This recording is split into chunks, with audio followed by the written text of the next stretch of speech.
বাংলাদেশের রাজনীতির উপরে রাজনৈতিক দলগুলোর নিয়ন্ত্রণ নাই। তারা আসলে বুঝতে পারতেছে না আগামীতে কি হইতে পারে। সেই কারণেই হাজারো সমস্যা তৈরি হইতেছে। জনগণও বুঝতে পারতেছে না কি হইতে যাইতেছে। ফ্যাসিবাদ বিরোধী রাজনৈতিক দলগুলোর বিরোধ চরমে পৌঁছাইছে। রাষ্ট্রের পাওয়ারের যে স্টেকগুলো একে অন্যরে বিশ্বাস করতে পারতেছে না। বাংলাদেশ রাষ্ট্র যেন সুস্থির হয় সেজন্য আমাদের কয়েকটা জায়গায় পলিটিক্যাল কনসেনসাস লাগবে, মানে রাজনৈতিক ঐক্যমত লাগবে। প্রফেসর ইউনূস একটা জাতীয় ঐক্যমত কমিশন বানাইছেন, যদিও বুঝতে পারতেছেন না এই কমিশন কিছু করতে পারবে না, কারণ এই কমিশনের জানাই নাই রাজনীতির সংকটগুলো কেন হইতেছে।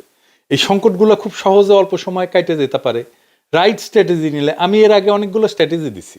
ধরেন আমি বলছিলাম তারেক রহমানকে উপপ্রধান উপদেষ্টা হওয়ার প্রস্তাব, এরপরে দিছিলাম খালেদা জিয়াকে রাষ্ট্রপতি করার প্রস্তাব, কেউ পাত্তা দেয় নাই। যাই হোক, আজকেও আমি কয়েকটা প্রস্তাব আর রাজনৈতিক কৌশলের কথা আলাপ করব। প্রত্যেকটা রাজনৈতিক দল আর প্রফেসর ইউনূস আপনারা ভাইবা দেখবেন আমার প্রস্তাবগুলা সংকট কাটানোর রাস্তা সম্ভবত পাইবে। আসেন আল্লাহর নামে শুরু করা যাক।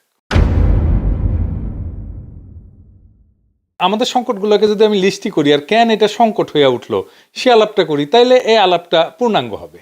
প্রথম সংকট, ফ্যাসিবিরোধী শক্তির মধ্যে একক রাজনৈতিক মুরব্বীর অনুপস্থিতি। মানে বিএনপি বড় দল, তারেক রহমান পরিপক্ক নেতা, কিন্তু তিনি জাতির রাজনৈতিক মুরব্বী না। প্রফেসর ইউনূস রাজনীতি বিষয়টা যেহেতু বুঝেন না, তাই উনি রাজনৈতিক মুরব্বী হয়ে উঠতে পারেন নাই। আমি রাজনৈতিক মুরব্বী বলতে এমন একজন রাজনৈতিক আইকনের কথা বলতেছি যার ফয়সালা সবাই মাইনে নেবে, যার সামনে রেখে সিদ্ধান্ত নিলে সেটা সবাই মাইনে নেবে এবং আস্থা পাবে। এই মুরব্বী হইতে পারেন একজনই বাংলাদেশে, খালেদা জিয়া। এই একজনই আছেন যার ফয়সালা অ্যান্টি ফ্যাসিস্ট সবাই এক বাক্যে মাইনে নেবে। কেন? কারণ খালেদা জিয়াই হইতেছেন সেই নেতা, একমাত্র নেতা যার নেতৃত্বে সকল অ্যান্টি ফ্যাসিস্ট শক্তি একসময় ঐক্যবদ্ধ থেকে তার নেতৃত্ব মাইনে নিছিল, রাজনীতি করছে। আমি এই প্রসঙ্গে একটা খুব ইন্টারেস্টিং গল্প বলি। আবুল মনসুর আহমেদের আমার দেখা রাজনীতির 50 বছর বয়ে আছে ঘটনাটার উল্লেখ।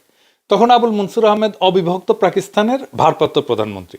উনি ইন্ডিয়া গেছেন রাষ্ট্রীয় সফরে। তো নেহরুকে প্রস্তাব দিতেছেন যে কাশ্মীর প্রশ্নে একজন রাজনৈতিক মুরব্বীর ফয়সালা পাকিস্তান মাইনে নেবে।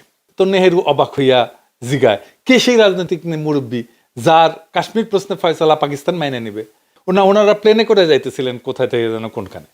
তো আবুল মনসুর আহমেদ নেহরুর দিকে চাইয়া বললেন, আপনি মুরব্বী হিসাবে যে ফয়সালা দেবেন সেটা পাকিস্তান মাইনে নেবে। নেহরু তো অবাক। আবুল মনসুর বলতেছেন যে আমাদের আস্থা আছে, আপনি বেইনসাফি করবেন না। এটাই হইতেছে রাজনৈতিক মুরব্বীর ভূমিকা। পরে ওইটা আর কিছু আগাই নাই, কিন্তু যাই হোক, রাজনৈতিক মুরব্বী প্রশ্নে আমি এই গল্পটা বললাম। আর 2 নাম্বার সংকট হইতেছে রাজনৈতিক দলগুলো আর একটা রাজনৈতিক দলের সাথে বিরোধিতা কিভাবে করবে, কোন তরিকায়, এটা বুঝতে না পারা। 2টা দলের মধ্যে রাজনৈতিক বিরোধ থাকবে, খুবই ন্যাচারাল, সেজন্যই তারা 2টা দল, কিন্তু কোন কায়দায় রাজনৈতিক বিরোধিতা করবে সেটা বুঝতে পারতেছে না। বেদিশা কেমনে নিজেদের সবচেয়ে শক্তিশালী রাজনৈতিক অবস্থানকে জনগণের সামনে তুলে ধরবে সেটাও বুঝতে পারে না। আমি আজকে কোন রাজনৈতিক দলের সবচেয়ে শক্তিশালী অবস্থানটা কি হইতে পারে সেটা আলাপটা আমি আজকে করবো না, পরে কোনো একদিন করা যেতে পারে। আজকে যে আলাপটা করব সেটা হইতেছে যে বিএনপির রাজনীতির ভুলের কারণে, ভুল রাজনৈতিক স্ট্র্যাটেজির কারণে পয়েন্ট পাইতেছে জামাত ইসলামী। এটা একটা মহা একটা তামাশার কথা। রাজনীতি করতেছে বিএনপি আর পয়েন্ট পাইতেছে জামাত ইসলাম। কেমনে আসেন একটু বুঝে দেখি। আপনারা দেখতেছেন বিএনপি আর জামাতের মধ্যে বৈরিতা। বিএনপি কি জামাতের সমালোচনা করতে পারবে না? অবশ্যই পারবে। জামাত কি বিএনপির সমালোচনা করতে পারবে না? অবশ্যই পারবে।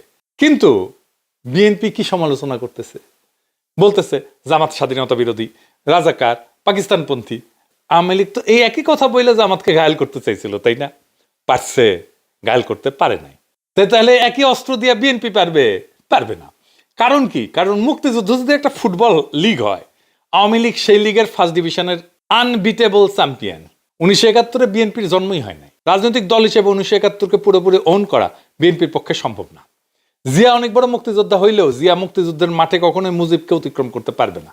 জিয়া নিজেই স্বাধীনতার ঘোষণা দিয়েছিলেন মুজিবকে মহান নেতা বাইনা। বিএনপি মুক্তিযুদ্ধে ফুটবল লিগের 2nd ডিভিশনের প্লেয়ার। তাই আওয়ামী লীগ জামাতের বিরুদ্ধেই ক্যাম্পেইন করে রাজাকার বইলা, পাকিস্তানপন্থী বইলা যে পয়েন্ট পাইছে তার অর্ধেক পয়েন্টও বিএনপি পাবে না। বিএনপি আওয়ামী লীগের ফেলে দেওয়া অকার্যকর অস্ত্রকে দিয়া জামাতকে ঘায়েল করতে পারবে না, লিখে রাখতে পারেন। বরং বাংলাদেশের মানুষ জানে মুক্তিযুদ্ধ শব্দটা আওয়ামী লীগ আর ইন্ডিয়ার বিশেষ পছন্দের বিষয়। রাজাকার বা পাকিস্তানপন্থী বাংলাদেশে কোনো গালি না। আর কাউকে মুক্তিযুদ্ধের বিরোধী আর পাকিস্তানপন্থী বলা মানে সেই দলের গায়ে সাচ্চা ভারত বিরোধী শক্তির ছাপ্পা মাইরা দেওয়া। এডিটর সাহেব আজকে একটা ছাপ্পা দিয়ে দেন, পজিটিভ ছাপ্পা জামাত আর শিবিরকে, সাচ্চা ভারত বিরোধী দেন ছাপ একটা।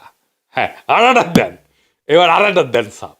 বিএনপি যতবার বলবে রাজাকার মুক্তিযুদ্ধের বিরোধী, ততবার জামাত আর শিবিরের বাক্সে পয়েন্ট জমা হবে। এডিটর সাহেব দেন ছাপ্পা মাইরা, পয়েন্ট জমা হইতেছে। রাজনীতি করে বিএনপি আর পয়েন্ট পায় জামাত, আবার ছাপ্পা মাইরা দেন। বিএনপির যারা অ্যান্টি ইন্ডিয়ান ভোটার তারা বিএনপি থেকে মুখ ঘুরাই নিতেছে। এখন এমন অবস্থা হয়েছে জামাত যদি ইন্ডিয়ার সাথে হাত মিলায়ও তাও পাবলিকে ধরে নেবে জামাত অ্যান্টি ইন্ডিয়ান। মাথায় মাল থাকলে জামাতকে তার রাজনীতি নিয়ে এমন ভাবে ঘাপানো যায় যে জামাত একটা কথা বলতে পারবে না, আওয়াও করো খালি। আমার জামাতের খুব স্পষ্ট ক্রিটিক আছে, সেটা ৭১ প্রশ্নও আছে, আপনারা শুনছেন। ওই আমার এক ভিডিও আছে ২০১৩ সালে, সেটা মাঝে মাঝে আপ করে। যাই হোক, ওইটাতে আমি যাব না। মুক্তিযুদ্ধ প্রশ্নকে টাচ না কইরাই আমি জামাতের খুব শক্ত ক্রিটিক করতে পারবো। আসেন সেটা শুনে দেখি। তবে এখন অনেকে কইতে পারেন আপনি তো শিখে দিতেছেন, শিখুক, কেমনে পলিটিক্স করতে হয়, কেমনে আর্গুমেন্ট তৈরি করতে হয়, ন্যারেটিভ তৈরি করতে হয়, শিখুক না, অসুবিধে কি, ভালো তো। আসেন আমরা দেখি।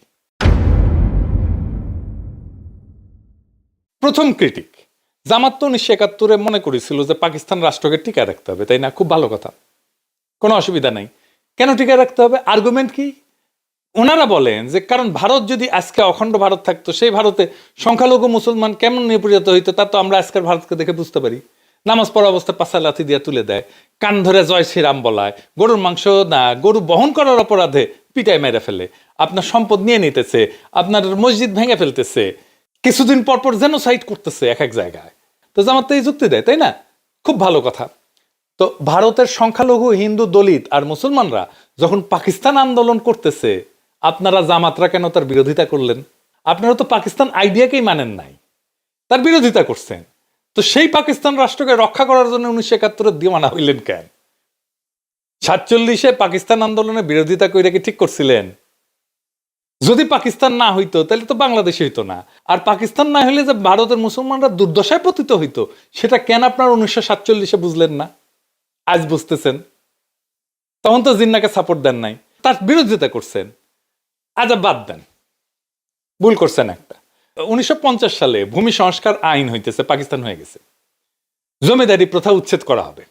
এই আইনের প্রাতিষ্ঠানিক নাম ছিল পূর্ববঙ্গীয় রাষ্ট্রীয় অধিগ্রহণ এবং প্রজাস্বত্ব আইন ১৯৫০। এর মূল উদ্দেশ্য ছিল ব্রিটিশ আমলে প্রবর্তিত ১৭৯৩ সালে চিরস্থায়ী বন্দোবস্তের ফলে সৃষ্ট যে জমিদার, এই জমিদারে উচ্ছেদ করে দেওয়া। এবং এর জন্যই মুসলিম লীগ আন্দোলন করছে, এবং এর জন্যই পাকিস্তান আন্দোলন হয়েছে, এবং এই আন্দোলন করতে করতেই পাকিস্তানের জন্ম হয়েছে। তো মওদুদি সাহেব ৫০ সালে এই ভূমি সংস্কার আইনের সরাসরি বিরোধিতা করলো, জামাত ইসলামও করলো। তো এই ভূমি সংস্কার অন ইসলামিক এটা বলতেছেন উনি, মানে এটা ইসলাম মতে এটা সহি আছে। উনি একটা বই লিখলেন, বইয়ের নাম হইতেছে মাসালা ই মিলকিয়াত তৈ জমিন। এই বইতে যুক্তি দিলেন যে ইসলাম ব্যক্তিগত মালিকানাকে স্বীকৃতি দেয়, ইসলাম আইনসঙ্গতভাবে অর্জিত ব্যক্তিগত সম্পত্তিকে সম্মান করে, এবং রাষ্ট্র সেটা কেড়ে নিতে পারে না, মানে জমিদারি কেড়ে নেওয়া যাবে না। এটা হইতেছে ওনাদের যুক্তি। আচ্ছা, হাজী শরীয়তুল্লাহ, তিতুমির, ফকির মজনু শাহ, নুরুল দিন, এরা জমিদারি উচ্ছেদের লড়াই করেননি, জীবন দিয়ে দিছে না ওনারা? আর জমিদারি উচ্ছেদ যখন হবে তখন আপনি তার বিরুদ্ধে দাঁড়াইতেছেন। বাহ, কি তামসা! আপনি তিতুমিরের বাঁশের কেল্লার নাম দিয়া ফেসবুকে বিপ্লব করতেছেন আপনার তরুণ সম্প্রদায়কে দিয়া, কিন্তু আপনি তো তিতুমিরের লড়াইকে অন করলেন না। বাস্তবে যখন একটা রিয়েল লাইফ রাজনৈতিক সিদ্ধান্তের বিষয় এসে দাঁড়ায়, আপনি তখন সঠিক সিদ্ধান্ত নিতে পারেন না। দেখেন, আমার ১৯৭১ টাইনে আনতে হইল না। এইটাই তো রাইট পলিটিক্যাল ক্রিটিক। এবার আসেন দেখি বিএনপিকে কেন জামাত বিরোধী স্ট্যান্ড নিতে হইল। এর কারণ কি এটা যে বিএনপি জামাতকে পছন্দ করে না বা তারেক রহমান শফিক ভাইকে পছন্দ করে না, তা না। বিএনপি বুঝে বাংলাদেশে ইসলামী রাজনৈতিক দল হিসেবে জামাত এবং অন্যান্য ইসলামপন্থী দলগুলো শক্তি সঞ্চয় করছে অনেক। তারা মনে করতেছে এইটা এখন এই ইসলামীপন্থী দলগুলোকে বিএনপি একা সামলাইতে পারবে না, তাই তার বাম লাগবে, আওয়ামী লীগকে লাগবে। সেই জন্য কিন্তু আওয়ামী লীগকে নিষিদ্ধ করতে চায় না বিএনপি প্রথমে, এবং এই করতে যায় জামাতকে আওয়ামী ন্যারেটিভ দিয়ে ঠেকাইতে গেছে বিএনপি, এবং জামাতকে আওয়ামী ন্যারেটিভ দিয়ে ঠেকাইতে যাওয়ার ফল হইতেছে 15ই আগস্টে কালচারাল ফ্যাসিস্টদের হাউকাও দেখছেন না, কাইন্দা কাইটা শেষ মুজিবের জন্য। আওয়ামী লীগ ছাত্রলীগের ঝটিকা মিছিল বড় হওয়া দেখতেছেন না, এর দায় বিএনপির মুক্তিযুদ্ধ মারা নেই। বিএনপি যত বেশি মুক্তিযুদ্ধ হবে, আওয়ামী লীগ তত বেশি শক্তিশালী হবে নানা ফ্রন্টে। লিখে রাখেন। তাহলে বিএনপির এই শঙ্কা দূর করবে কে? এই জন্যই তো বিএনপি গণপরিষদে ভোট করতে চায় না, কারণ মনে করে গণপরিষদে ভোট কইরা যদি আমরা সংখ্যাগরিষ্ঠতা না পাই, সংবিধান যদি ইসলামপন্থীরা বানায় ফেলে তাইলে কি হবে। সেই জন্য ৭২-এর সংবিধান বাতিল চায় না। ওর সমস্যাটা তো ওইখানে। আবার ভাবে ইসলামপন্থীরা ক্ষমতা এসে যদি ইসলামী রাষ্ট্র বানায় ফেলে তাহলে কি হবে, সরকার ব্যবস্থা কি হবে। এটা নিয়ে সবাই ঐক্যমত হয়েছে যে সংসদীয় পদ্ধতি চলবে। আমি বলি আপনারা লিখে রাখতে পারেন, এই সংসদীয় পদ্ধতি ফেল করবে। 50 বছর পরেও যদি আমার ভিডিওটা দেখেন কেউ, তাহলে এই কথা সত্য হবে, তখন বুঝবেন আমি 50 বছর আগে এই কথা কয়ে গেছিলাম যে এটা ফেল করবে। এইটা আবার ফেল করবে। সারা দুনিয়ার সংসদীয় পদ্ধতি যে সমস্ত দেশে কাজ করে, ফাংশন করে, সেই সমস্ত দেশে রাজা আছে অথবা কিং আছে। যে সমস্ত দেশে রাজা নাই বা কিং নাই, সেখানে সংসদীয় পদ্ধতি ফেল করবে। এটা নিয়ে আমার একটা এপিসোড আছে, দেখে রাখতে পারেন। বাংলাদেশের জন্য দরকার রাষ্ট্রপতি শাসিত পদ্ধতি, এবং এইটা একটা সিটিংয়েই হয়ে যেত, 1 ঘন্টার সিটিংয়ে।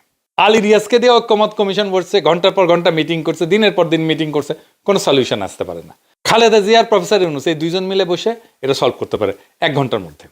আর্গুমেন্ট কি হবে? আর্গুমেন্ট হচ্ছে প্রফেসর ইউনূস বলবে যে ম্যাডাম আপনি বলেন যে বাংলাদেশের ইতিহাসে সবচেয়ে ভালো সময় কোনটা ছিল, কোন সরকারের সময় ছিল, যেই সরকারের উপরে জনগণের বিপুল সমর্থন ছিল, দেশের সমৃদ্ধি হয়েছে, মানুষ শান্তিতে ছিল। কোন সময়টা? একটা অল্প সময়, সেটা হইতেছে জিয়াউর রহমানের শাসনামল। তাহলে জিয়াউর রহমান কেন এত ভালো করছে? অনেক ওনার ক্যাপাসিটি আছে, কিন্তু তারপরে ওনার ম্যান্ডেটটা ছিল কি? ম্যান্ডেট ছিল সংবিধান। তাহলে জিয়াউর রহমান যেই সংবিধানের ম্যান্ডেট নিয়ে ওই সময় একটা স্বর্ণযুগ আমাদেরকে উপহার দিছে, ওই সংবিধানটাকে চালু করি, তাহলে তো রাষ্ট্রপতি শাসিত পদ্ধতি চলে আসে। আর জামাতের প্রশ্ন, জামাত কি করে ফেলবে, ইসলামপন্থীরা কি করে ফেলবে? বিএনপিকে এটা বুঝতে হবে, জামাতে ইসলামী মতো ইসলামিক দল বাংলাদেশের জন্য শুধু না, সারা পৃথিবীর জন্য একটা উল্লেখযোগ্য ইসলামী রাজনীতি করতেছে। কি সেটা? তারা মডার্ন রিপাবলিকের ফ্রেমওয়ার্কের মধ্যে, পলিটিক্যাল ফ্রেমওয়ার্কের মধ্যে রাজনীতি করতেছে। এইটা পৃথিবীতে খুব অল্প সংখ্যক, সামান্য সংখ্যক ইসলামী রাজনৈতিক দল করে। পৃথিবীতে খুব বিরল এরকম রাজনৈতিক দল। এই জামাতে ইসলামের ভয় পেয়ে লাভ আছে? সে তো ধরেই নিছে যে সে এই মডার্ন রিপাবলিকের ফ্রেমওয়ার্কের মধ্যে রাজনীতি করবে। তো এর মধ্যে রাজনীতি করলে তার ঠেকানোর কি আছে? এবার আসেন ওয়াকারের প্রশ্ন। ওয়াকার প্রশ্নে একটা অস্বস্তি আছে সারা দেশে। এই প্রশ্নটা কিন্তু খুব জটিল, খুবই কমপ্লেক্স একটা বিষয়। মানে যদি ধরেন বাংলাদেশে সবচেয়ে বেশি খারাপ অবস্থা কে আছে, একজন মানুষ, এটা হইতেছে ওয়াকার। কারণ ওয়াকারের উপরে সবাই বিলা, আমরাও বিলা, হাসিনাও বিলা। হাসিনারে পলায় যেতে দিলেও, আওয়ামী দুর্বৃত্তদের পালায় যেতে দিলেও হাসিনা বিলা তার উপরে, কারণ হাসিনা মনে করে ওয়াকার চাইলে তারে রক্ষা করতে পারতো, কিন্তু করে নাই। এই সমস্যাটার সমাধান করা যেতে পারে একভাবে। সব রাজনৈতিক দল খালেদা জিয়ার উপরে আস্থা ন্যস্ত করে বলবে যে আপনি ম্যাডাম আমাদের পক্ষ হইয়া তারে গ্যারান্টি দেন, মানে ওয়াকারকে গ্যারান্টি দেন যে ওয়াকারের ভবিষ্যৎ নিরাপত্তা আমরা দেখব, তার যেন কোনো সমস্যা না হয় এটা আমরা দেখব। ওয়াকার নিজে গেছে খালেদা জিয়ার সাথে দেখা করতে। হ্যাঁ, খালেদা জিয়া হয়তো বলছেন কি বলে নাই আমি জানি না, কিন্তু খালেদা জিয়া যদি সমস্ত রাজনৈতিক দলের ম্যান্ডেট নিয়ে নিজে গ্যারান্টার হয়ে ওয়াকার সাহেবকে বলে, তাহলে ওয়াকার সাহেব ঘুটু করার কথা চিন্তা করা বাদ দিয়ে দেবে। বাংলাদেশের আগামী সময়গুলো কিরকম ভাবে যাবে সেটা নিয়ে নানা অনিশ্চয়তা শুধু রাজনৈতিক দলকে না, জনগণকে চিন্তিত করছে, বিচলিত করতেছে, বিপর্যস্ত করে রাখছে। বাংলাদেশকে সুস্থির করা দরকার, অহেতুক সংঘাত বন্ধ করা দরকার, এর জন্য সচেতন প্রচেষ্টা নেওয়া দরকার, এবং এই কাজে খালেদা জিয়াকে যুক্ত করা দরকার। দেশের মানুষকে চিন্তামুক্ত করার জন্য প্রফেসর ইউনূসকে দায়িত্ব নিয়ে এই কাজগুলো করতে হবে। বাংলাদেশের সামনে আজকে যে অচল অবস্থা, যে অনিশ্চয়তা, সেটা কোনো অমোঘ নিয়তি না, এটা মূলত ভুল কৌশল, অনাস্থা আর নেতৃত্ব শূন্যতার ফল। এই সংকটের সহজ এবং দ্রুত সমাধান আছে যদি রাজনৈতিক দলগুলো নিজেদের গোড়ামি আর ভয়কে অতিক্রম করে জাতীয় স্বার্থে ঐক্যবদ্ধ হইতে পারে। ফ্যাসিবাদ বিরোধী শক্তিগুলোকে এমন একজন মুরব্বীর পেছনে দাঁড়াইতে হবে যার সিদ্ধান্তকে সবাই নির্দ্বিধায় মেনে নেবে এবং যার গ্যারান্টিতে সবাই আস্থা রাখবে। আজ আমাদের সামনে দুইটা পথ খোলা, একদিকে বিভক্তি, ভয় আর ক্ষমতার দ্বন্দ্বে ডুবে গিয়ে দেশকে আরো অনিশ্চয়তার দিকে ঠেলে দেওয়া, আর একদিকে পারস্পরিক আস্থার ভিত্তিতে নতুন এক গণতান্ত্রিক চুক্তি তৈরি করা, বাংলাদেশকে স্থিতিশীল, শক্তিশালী এবং মর্যাদাশীল রাষ্ট্রে রূপান্তর করা। আসেন আমরা দ্বিতীয় পথটা বেছে নিই। সংকট না, সমাধানের দায়িত্ব নিই, বিভাজন না, ঐক্যের পতাকা তুলি। ইতিহাসের এই সন্ধিক্ষণে আমাদের প্রত্যেকটা সাহসী পদক্ষেপ ভবিষ্যৎ প্রজন্মের জন্য আশার আলো হয়ে উঠতে পারে। বাংলাদেশকে স্থিতিশীল করার এই মহান কাজটা আর কালক্ষেপণ না, আজই শুরু করা দরকার। আল্লাহর নামে, মানুষের নামে, রাষ্ট্রের ভবিষ্যতের নামে। ইনকিলাব জিন্দাবাদ।